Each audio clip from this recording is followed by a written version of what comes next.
Hey everyone! In this video you are going to learn how to make basic lard soap, and it's really easy, it's fun to do, it's relatively inexpensive, especially if you're able to raise your own livestock and keep all of the lard. It's a great way of using it up and using all of the animal. Thank you so much for watching, and I hope you enjoy!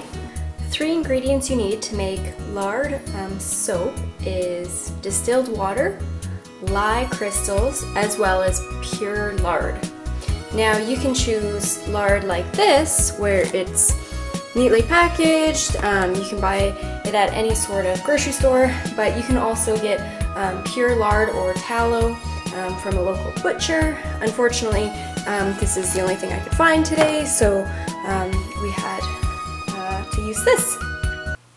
So in addition to the 3 ingredients that you need to use in order to make lard soap, I always like to add a little bit of food coloring, so then it has a bit of just color. It kind of adds to it a little bit, as well as some essential oils. So my mother-in-law bought me a little kit, and it has a whole bunch of different scents, but you can also just go to your local drugstore or health food store and they'll have a lot of essential oils there as well.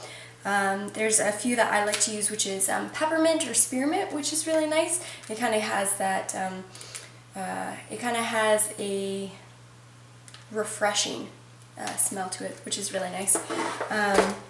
So to make the actual soap, what you need to use is a few different containers. So you need 1 large container, so it is quite big, for mixing all of the ingredients together.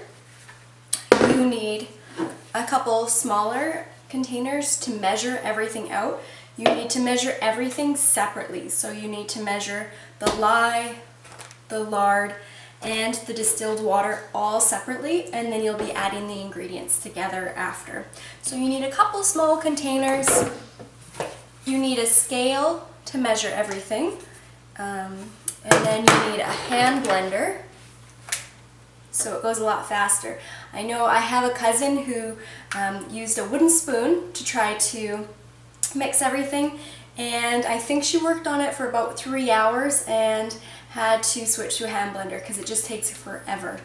As well as you will need a thermometer or a temperature gauge for your lard and for your lye water mixture, so everything is combining at the right temperatures.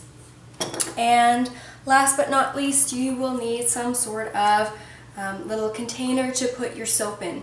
Now, everything that I use here is only for soap and candle making. Now that I'm already here, I turn on my scale and I have to make sure that I calibrate it. So now that's all ready to go. I'm going to measure my water first. I need 13.5 ounces of water, so I want to make sure that this is in ounces. Perfect, so 13.5 ounces of water.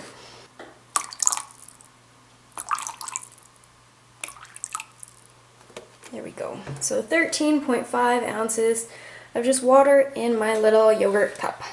And I'll put that to the side. So now that it's all calibrated, I take my lye crystals. Now, again, it says there's a warning right on the front. You can see danger, it is corrosive, so a lot of people wear gloves. I'm just going to quickly pour it in.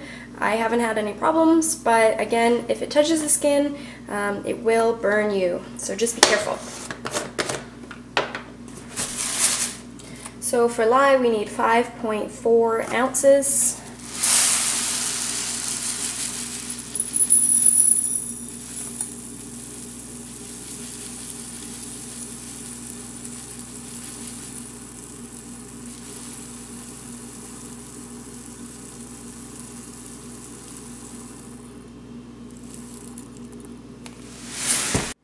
So you can see here I have my container on the scale and it's already been calibrated. So I have 1, 2, and hopefully this one. Awesome. So this is 44.7. So I'm actually going to just take my fingers and take a little bit away and see if I can get 40. As you can see here, I have all of my lard and I have my stove. I'm going to melt the lard down until it becomes liquid. So I just put it on kind of a low, maybe like a 4 or a 5, and I dump it all in. I don't know if I'll be able to do this with the camera. And I gently stir it until it's all melted. As you can see, I have my water and I have my lye. I'm going to dump my lye into my water, and I'm going to use a spoon to mix it together. Now again, you do not want to get this on your hands because it'll burn, it's corrosive.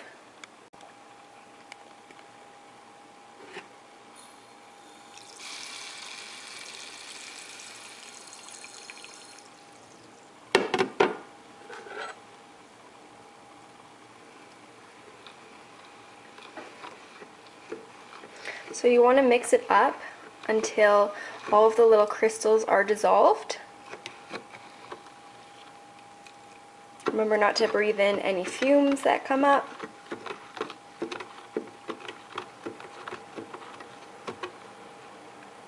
Not to get it on your hands.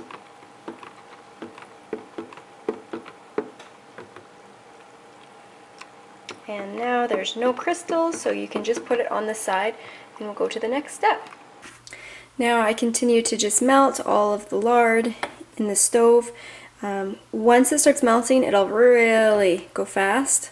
So just keep stirring it a little bit and keeping an eye on it. So we're wanting that to heat up to 80 Fahrenheit. And then if I go over here with my lye water mixture, we're wanting that to cool down to 100. So just keeping an eye on it. Now it feels very hot on this side. I am going to wait until the lard has melted, and then I'm going to use my thermometer to measure both. As you can see, the lard has melted down. It is now a liquid form, so I'm going to turn off the stove. And I'm just going to set it back. It's going to be a lot warmer than 80 degrees Fahrenheit, so I want it to cool down just a little bit. To help cool down the lard, I'm actually just going to pour it into another container. This is going to be the container that we're going to use for mixing. It'll just cool down a little bit faster than keeping it in a hot pot. Okay, so I'm going to check the temperature of our lye mixture, and it's right at 100 right now, so it's ready to go. So what I'm going to do is move it over to my lard and dump it in. Okay, so now that I have my lard at 80 Fahrenheit and I have my lye water mixture at 100 Fahrenheit, I'm going to dump the lye water into the lard. I'm going to do it really slowly.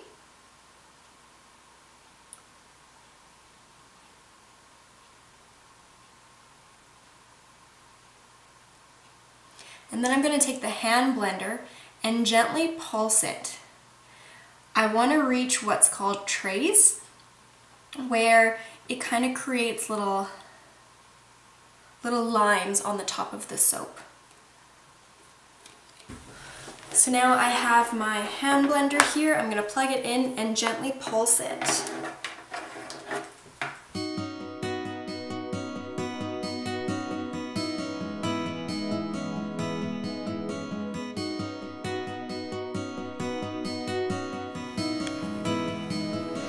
As you can see here, it's starting to trace a little bit because when I bring up my hand mixer, I can see that the trail line kind of stays on top. So at this time, I'm going to add any sort of color I want or essential oils.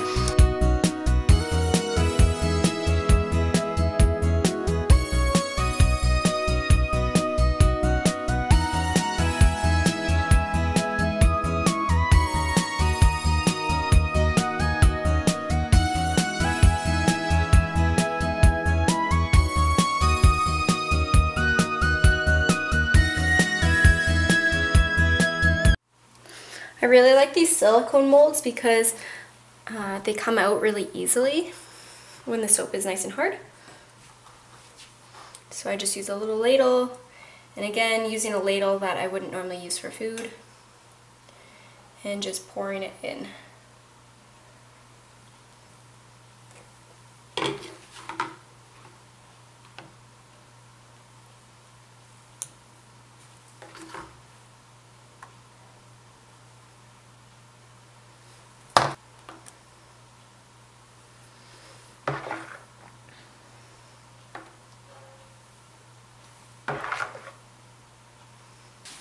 Hey everyone, so this is how the soap has been resting for the last 24 hours. I covered it with 2 older towels as well as some cardboard, and the soap is still in the molds right now. So I'm gonna figure out if the soap worked out, and hopefully it's great. This is always the most exciting part. So I have 2 just cardboard cutouts here, and so this is my large block of soap. I have little bars of soap, and these ones are really cute. They have like almost Celtic designs on them, so that's really nice as well. Now with this block, super cool, I can either use this guy to cut it, and it'll have kind of a ribbed edge on it, or I can just use a regular kitchen knife to cut it up. As you can see here, I've cut up all of the soap and put it in a shoebox. You can use any sort of container. I like to use something that's wide enough so then all of the soap has their own space, and I normally just put it in my closet in my spare bedroom with the lid off, and it can cure for anywhere between 3 weeks to 6 weeks, depending on if you need to use it right away or you can let it age a bit more. I find the more you let it age, the harder soap it gets, and hard soap is really nice because it lasts a lot longer. I want to give a shout out to Becky's Homestead. She's where I was able to first learn how to make soap, and I use the same recipe that she used for making pure lard soap. So shout out to her. Thank you so much. I really appreciate it. There'll be a link below in the descriptions. Cool, so thanks everyone for watching this video, and I hope you found it a lot of fun, and I hope that it inspires you to make your own soap in the future. I know that when I give it as gifts or use it in the shower, I really like it, so stay tuned for the next video, and I'll see you then.